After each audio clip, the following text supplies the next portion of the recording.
Once I'm like in the airplane, it creates an actual bodily response. Like my heart beats so fast, and I am just almost like a panic attack. Well, actually, I've had many of those, but from that, like, how do I react to slow that down? You can, yeah.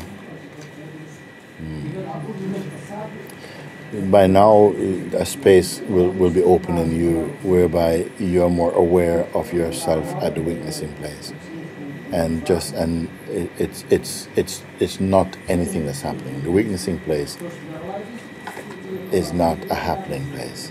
Everything is just moving in that, and there's a silence in there that you can just keep present with there. Another thing that is good also, that whatever you hear, by the time you recognize it, it's already past. Whatever you hear, whatever you see, I don't know if you can relate to this, but whatever you perceive, it's already past. Everything is just passing. If you follow that, you'll notice a stillness in you, which is your real place. Whatever is passing is not you. Whatever is happening, it's not you. And you say I mean, there are some things that we get conditioned into, like, for instance, I notice, I don't know, sometimes you can say that maybe from some previous life or something may have happened that lingers as some kind of seed in your conditioned behavior. Like for myself, if I go to the edge of a very high building, I feel this funny feeling in my knees, and it's got, call it vertigo or something. There's nothing to kind of stop that. You cannot. That's not true. You can do some practice to stop that. There are people who work with this, who work with kind of phobias and things like that, because they are much more in the conditioned part of our being. It's not in the you of you, but it's part to do with the mechanism of the body, mind, life. Some conditioning might be there for a while, and you can actually do like a day even with. There's some people who work with this, and they help you just to, if you have a huge fear of snakes or a fear of being attacked, there people can talk you through and can change just where you are in yourself with it, and it makes a huge difference also. But now I'm going to tell you to just you're going to be more easy because you are able now to find a place that for a long time you were not so aware of, that place which is a non-happening place. When I say every happening is a blip in the immensity of the non-happening, you can relate to that? Yeah. Well, and you said something about like if you keep living, I don't know exactly the words, but if you live in your projections, you can be experiencing something that hasn't even happened yet. And for me, that's where my anxiety comes to play, especially with airplanes, because I live in that fear. Like I'm living in it like it's the moment, and it just takes away from any calm or peace I have in the present. Yes. And it's a waste. The space of the awareness energy itself will, and you'll find that the more you're in the space.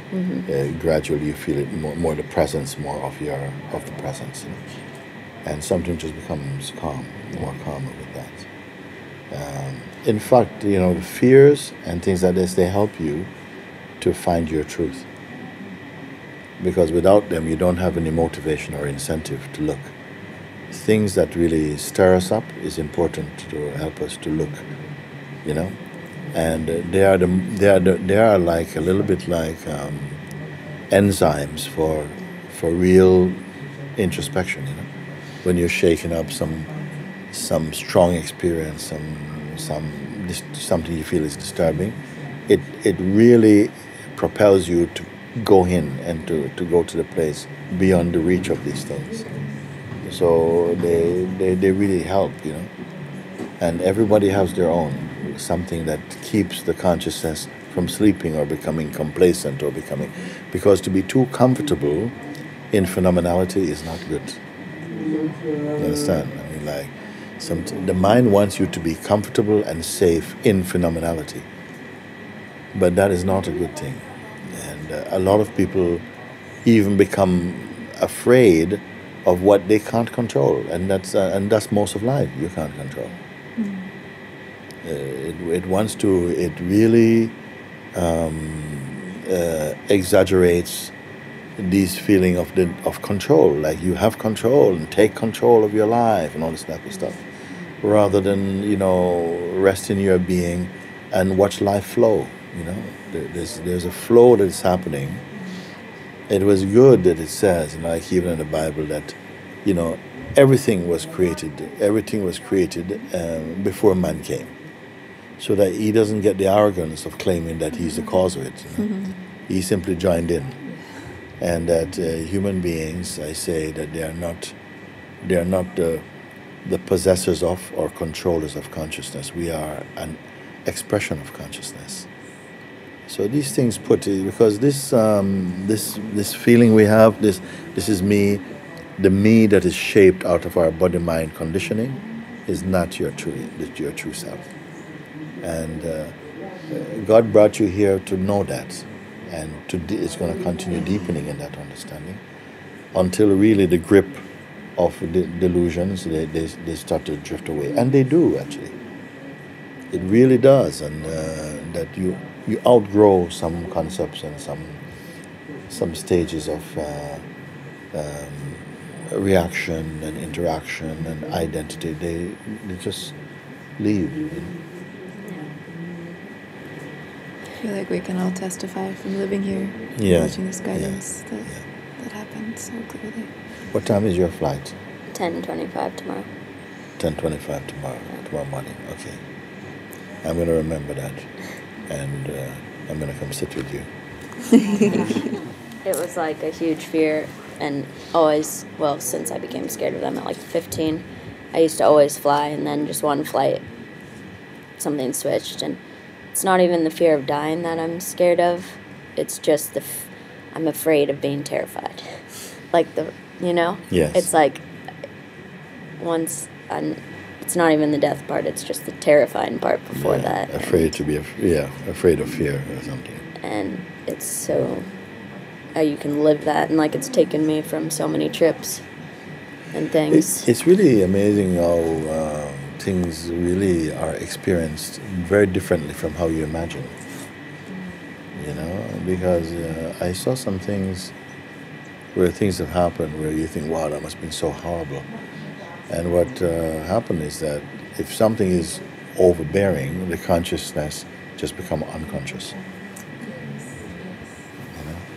More they say it's conscious, something changes, like sometimes a great calm, come and different things. It's never what you expect, and actually the fear and the anticipation is greater than the actuality. Very often of things.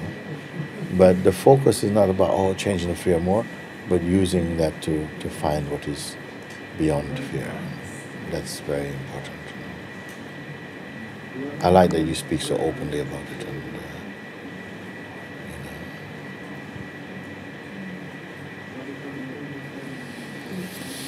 there's always something in the mechanical consciousness, in the body-mind functioning, that will create some turbulence in those states, no?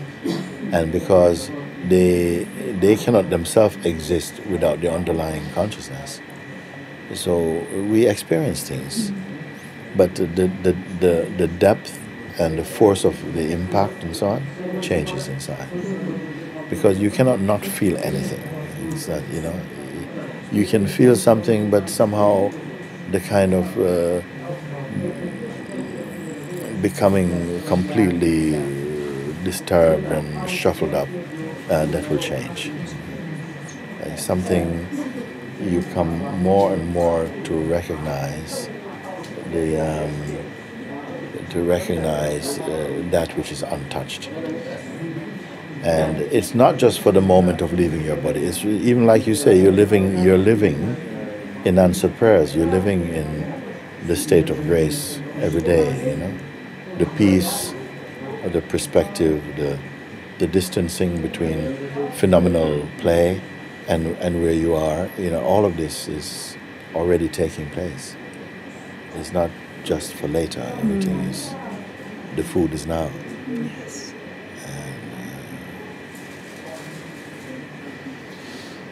But I just want to remind you that when we have when we experience things that feel like they're very challenging or painful or intense, make use of them, because they reveal that within ourselves which is still to be looked at. And not with cynicism, not with disgust, not with kind of impatience, but just to say, the universe is helping to look at where there are seeds hidden, where there might have been some blind spot which you don't notice. Then in those moments, everything becomes like the glass house, and you begin to see where things are happening internally which are not in service to the truth. And just there's no blame. It's just to highlight them and to offer them or to bring them into your inquiry, and to keep looking. But wait a minute, they are phenomenal, and you have to know what that means beyond a mental comprehension. It means that it is apparent, but it is not your translation. It is not your interpretation. So it's no two people are experiencing in the same way. Even though we are standing on the station, a train goes, and we don't experience it the same way. So you cannot say that what you're experiencing is a fact, because for someone else, you may say, "Wow, that was so dangerous," and when they go, "Wow, it was so much fun," it's like like, "Wow, nothing happened, man. What are you talking about?"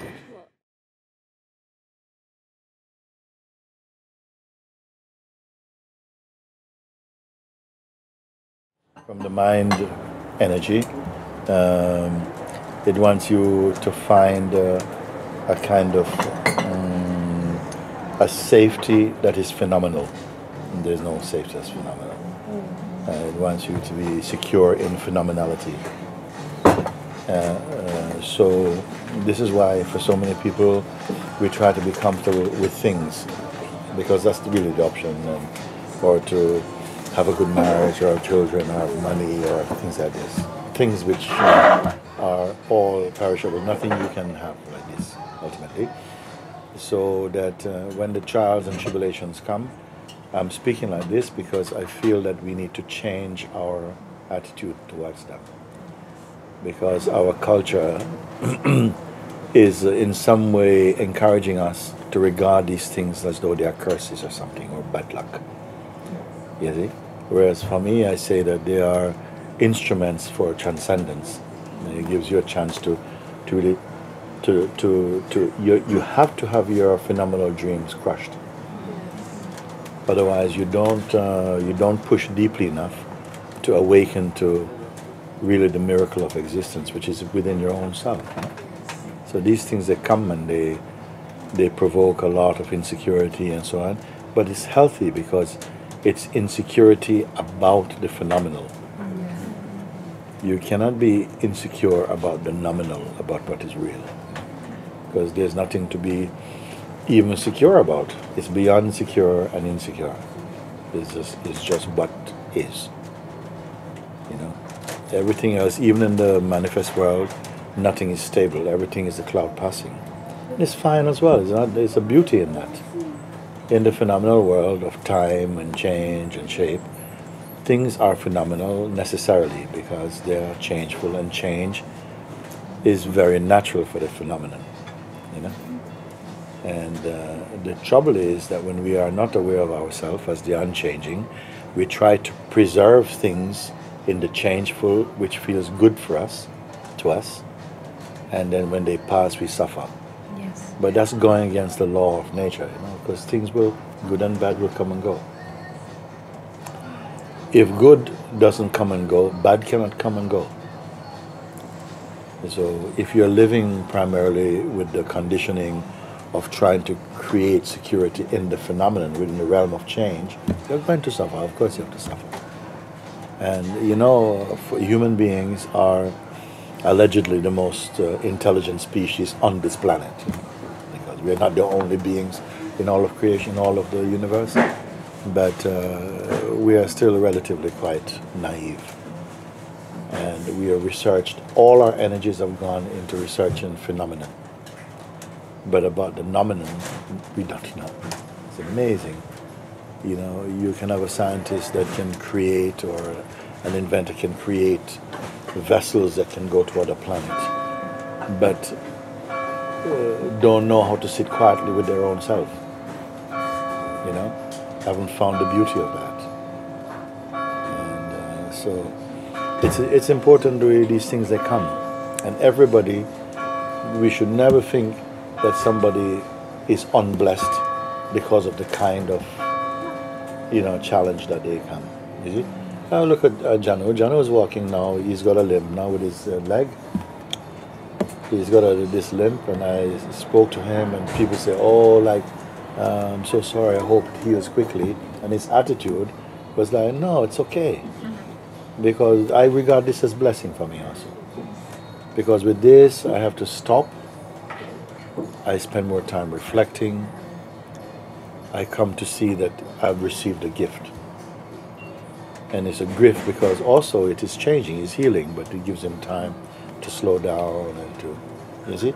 So I feel very often what's happening, we're suffering from mislabeling our experiences, calling them negative and bad luck and things, when actually there are opportunities that your soul needs them to aspire and to transcend. Otherwise we are, you're running on a treadmill, you're not going anywhere. You're running only to attain perishable things and not discovering the imperishable within your own self. So, of course, when people come and they ask, please can you pray for this person? I do also, and we do, because there's also a power in that. And it's not just, just make this person better, but make them better also in spirit and in their heart. It's not just to heal the body like that, but that you pray that they derive the highest outcome from this experience. When we make use of these life challenges, or and you're proven, you've gone beyond that place, and then there's no need for them to come again. The new things, they come in another way or something. But they don't come out of spite. God doesn't send things to you out of spite. Sometimes He releases a bit of your karma. And it's enough. It's like, okay, I got it, okay.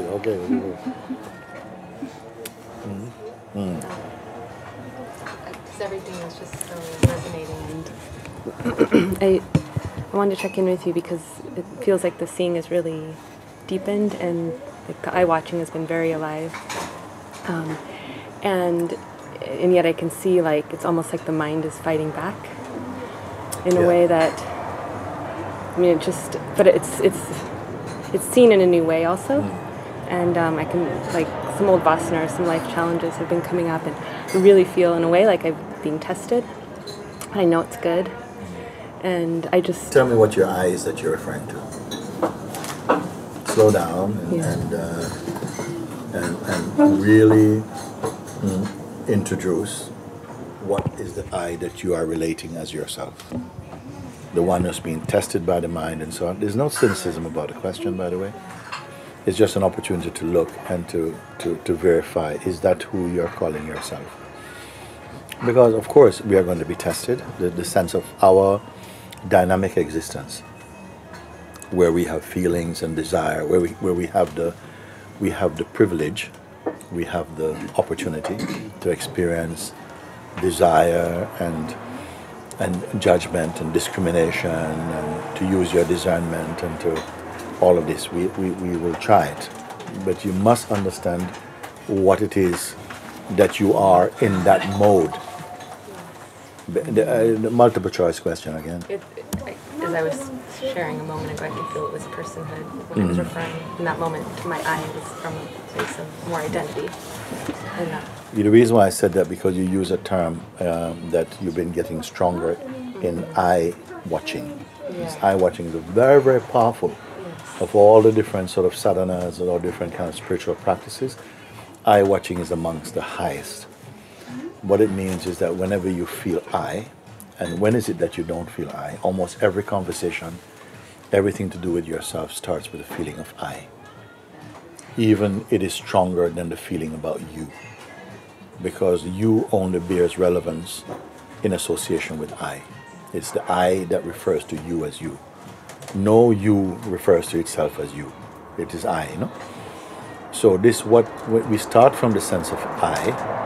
It's very important that we discriminate to find what is this I. Is it personal? Is it the witnessing consciousness? Or is it the impersonal consciousness? And just by watching this, without trying to fix anything, your life comes back into harmony. Because every time you go and you find that my I, when I speak as this I, it's personal. yes. And then you have the choice of, is that satisfying to keep on relating to life from a personal standpoint? Bearing in mind that the person is also not stable. The voice and the belief of the person is not stable. It is, and what knows this also? It means that a deeper consciousness is aware of the personal. And put yourself in the place of the deeper consciousness, which is aware of the personal. And as soon as you see that you're getting involved with the traffic rather than simply observing it neutrally and with detachment, as soon as you feel pulled into it, you must cut the umbilical cord to that thought. That's what I watching really is. So that you're not building up this kind of cholesterol of identity. And that's what I mean by I watching. If you don't watch this I, because you're cutting things at their root. If you're watching the feeling of I, you're cutting their potential trouble at the root. If you miss that opportunity, you're already trying to swim in deep water, because then your I has taken on the form of the person, and the person is a troublemaking machine. It will always be suffering from some mode of, feeling of rejection or neediness or judgment or hatred or desire, attachment, memory, longing, projection, fully in time. It's very, very, you're in the high seas in a dinghy. You understand? So you really need to quickly, and I'm not saying, I'm in high seas, paddle back to shore. I'm saying, no, cut it. Because that ability is in you to look and to see, wait a second, no, but, dismount. Yes. Don't be, galloping off on the back of I as a person. But can you relate, though, all of you, to this, for these examples? Because it's actually, it is so practical. When I speak of spirituality or whatever, I don't want to speak spirituality, even just about truth. It must be very practical. It must be immediately applicable. And immediately, when I say this is a tree that immediately bears fruit, I mean, as you see somehow, and you change your position from where that you're referring to yourself as, you see, and how far can you go with that? If you're not the person that you have been living in the delusion or the dream state in this personhood, then where are you now? You say, okay, fine, now I'm witnessing that. You can witness that now. But the person, sense might now, it's fallen, but it's still radioactive, okay? So you don't want to be touching that really as much as you can. And you keep just staying in a place of weakness, and already your world and your space has opened up so much. You're going to be much calmer, much naturally happy, even without feeling, oh, I'm being happy. No, you're just naturally happy, much more spacious, much more intelligent. Your intelligence is coming up, wise and compassionate also. These are the fruits of the self, the dynamic self. Then the more you stay like this, and you love it also, you love this way of being. Because of course, if you have the choice of loving the world or hating it, you'll have to choose loving it, especially if you have the experience of it. Then only gradually, as you come to see that, wait a second, but even the weakness, although it's a much more elevated and expansive state, is also witnessable. This gradually comes in, it must not come in prematurely. It must come in, it's gradually coming in. Natural is a natural progression. And then now you're in the indescribable state. You cannot describe. And your tongue will become heavy for words, unless God is living in your tongue.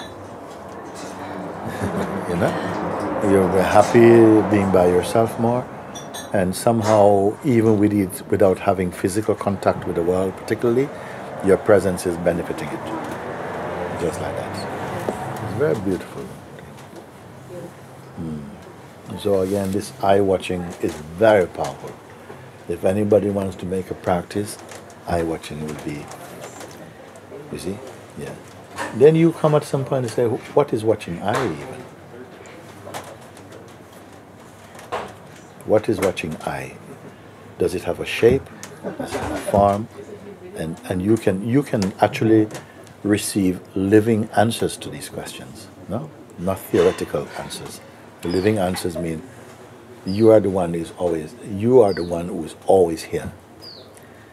You remove the heavy garment of ego, you're still here. You're even more here. You remove the garment of all these things, you are still here. You can never not be here. But even in ego, you are here. When you take off the face of ego, you are still here. Before you think, no, oh, I'm still here. You take off every face and you are still here. You take off the face of form and of shape and concept, you are still here. But not in the old way, not in the way of thinking. Yes, and Babaji, by your grace, I feel the personal identity has been more observable. It's been easier and quicker to observe it, and just this feeling of confirming more as in the presence, Yes. and just this prayer too for the this observing to strengthen and deepen. Yes, and it's naturally happening also. If you love God, if you love same as presence, if you're loving it's actually the absence of ego. Anybody who is beginning to feel the absence of ego, you're already in love, basically, because it's a love that you don't have to make. The love is the perfume of your being. So it's a natural healing, it's a natural evolving, expanding, widening, panoramic sort of. You feel it, no? It's not something you're thinking anymore. When you're in ego state, you think a lot. When you're in a heart state, you are more feeling and intuiting more, So why we speak? Because we are lacking in presence. When you're in presence, you don't have to speak. Human beings don't really need to speak if they know God and they're in presence, actually. Because their presence speak it. Their presence become the evidence of the truth. Not just their body, just like in our higher state, we can be with each other and we know who each other are beyond person. We talk a lot because we're not living in our truth. So we try to make up for it with words and to say, stories and so on. The more you come to consciousness, the less you need story. The more you go into story, you go back into person. because consciousness has no history. Only the person has history. You see? You're noticing these things more and more, you know? Because in this state, you know, it's like just as your body grows, even when you're sleeping, your consciousness is expanding in the true way. You see? So, your natural state, always you're starting from emptiness. You know? Everything is from emptiness. When I say that every happening, any happening, is a movement in time and shape, form, and time, name, form, time. No? And every happening is only like a blip in the infiniteness of the non-happening, meaning that your natural background is non-happening. Until you become aware of yourself as pure consciousness, it's the only time you're going to be at rest. It means that you are in zero. Zero is just a terminology now I'm using. No? As long as you're in personhood, you're in restlessness. The person is like a gear of consciousness. You're always in gear, always up to something different.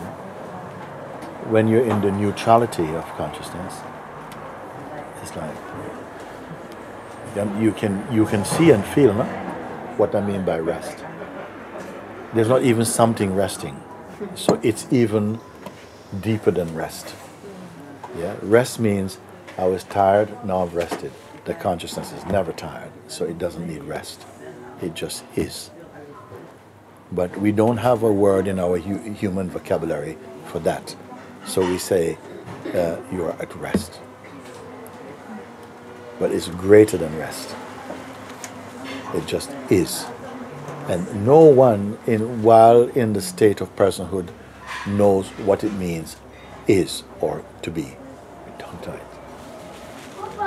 We don't know it. God give us the metaphor of sleep, the non-cognitive consciousness, to give you a little sense of what it is. Meaning that there you are without your person or relationship or belief system. You're without all these things. No? And you wake up refreshed because of that. You're not thinking, you have no relatives, you have no intention, you have no memory, nothing at all. And what is the benefit of that state? You got rest. So it's telling you that you don't need all that stuff to be at peace. But while we're in the dynamic state of personhood, we're always creative, we love creativity, and that's fine. Part of our expression in the dynamic is to be creative. Now, all this is God's creativity. It's not creation, it is creating. Because creation is like a noun, isn't it? That's that. No, it is constantly renewing itself. No? And yet, there's something effortless in it. When we use our mind, we come more into the field of effort. But maybe I've said too much already. It's enough, you know. Little bite-sized pieces, well chewed and swallowed, is better than, you know, too much.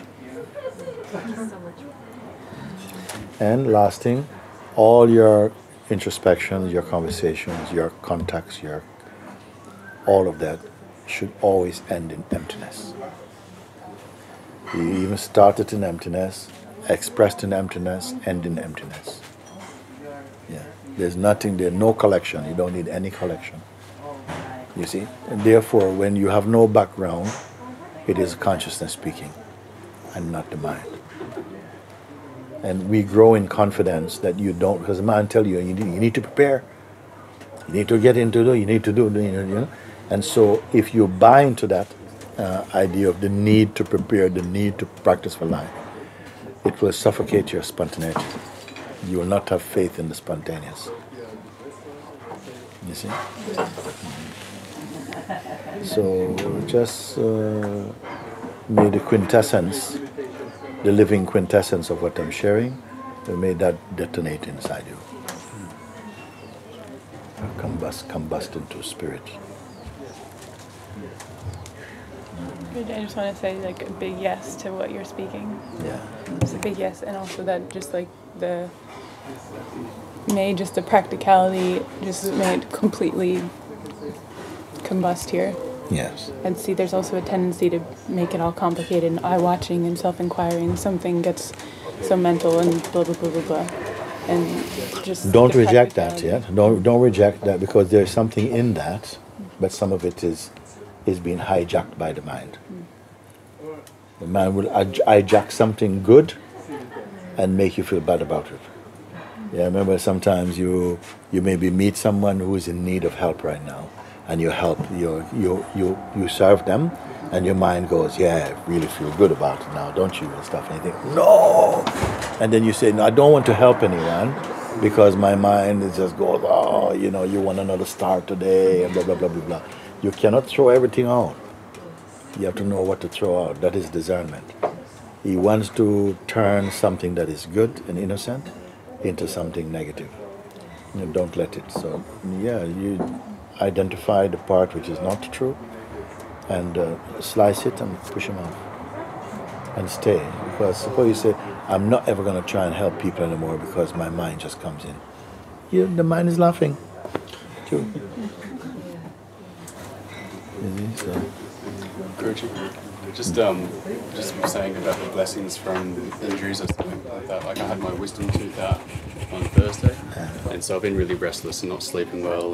But I was just noticing how much, like I was actually, it allowed so much projections and problem solving and restlessness and mental activity that I really was in me and unchecked, and I just pray that like the blessing from this is that I can see that identity and that I wasn't.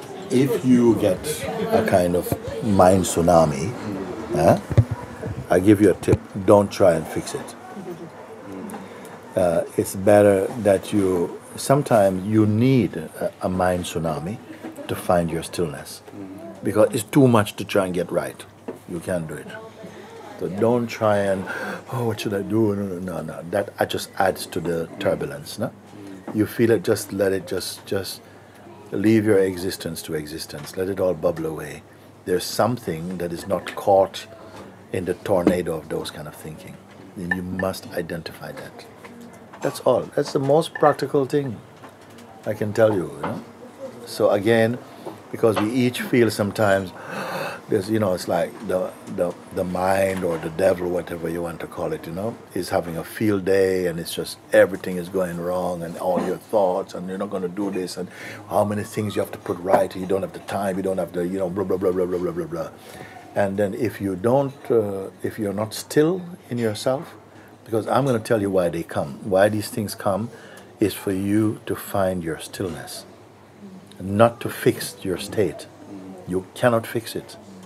Because one, it's not true. The mind can only attack you, or you want to say the devil energy can only attack you when you go into your person. Because it cannot attack your purity.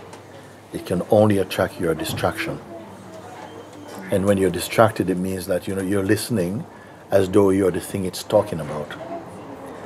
So when it comes at that and this, and then at the same time, it can also have external manifestations too. If you're feeling bad inside yourself, life will take on your vibration, and then you find that people calling you and say, hey, I need my money, and you say, what the hell is this? When you find somebody you haven't paid for the last 20 years is calling you up, where'd that come from? The same energy is bringing him. And then you go outside and a dog comes, what the hell is going on here? Even the dog has something against me. It's all coming from the same tornado. Don't fix it. Step aside and it's like you cut the umbilical cord to that, and let it go on. Don't put energy trying to fix that. The more energy you try to keep to fix that, it pulls you into more person. Find the thing which is not that. The reason why you can know about this is because there's something that's not this. And the fact that all this is going on is witnessable. You cannot be a true witness if you're involved in the thing you're witnessing. Find the thing which is not participating or trapped in the bubble of that storm. And just by not pulling the emergency button, but keeping quiet and just let it play, something will naturally come to find a place of stillness. Once you find a place of stillness, all that begins to go away. You can watch it prove what I'm speaking. Once you begin to recognize, rather than getting all caught up and trying to put out fires, you just find that which is not this. Don't waste energy trying to put out these fires in the mind. And be patient, to just sit there. Be patient but not waiting. Then gradually you see, wait a second, the atmosphere is changing. Why? Because you made the higher choice. So it's not technique, you don't need any technique to be. But you may need a technique to try and remember not to get pulled into techniques. Or pulled into fighting, you see. And so these are very practical guidances which are immediately applicable and immediately resolvable, you see. Just don't fight, you know. Something wants you to fight, you know. It's like you go to a boxing match and only one boxer show up. The devil is in the ring. Okay? The next fighter hasn't showed up, then what's going to happen?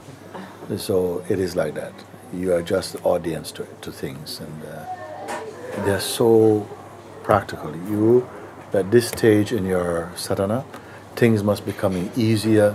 I should be able to say one word, and that word makes up for a whole book of things. If I say, don't go into any shape, stay zero, watch the eye, all these things.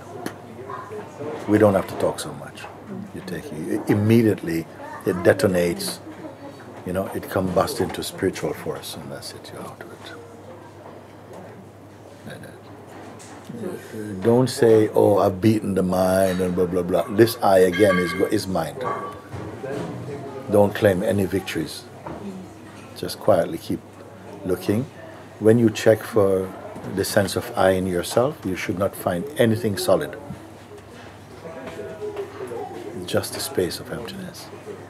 And out of that emptiness, God speaks. If you want to speak, God will not speak. You must become first empty of you, then God will speak in your emptiness.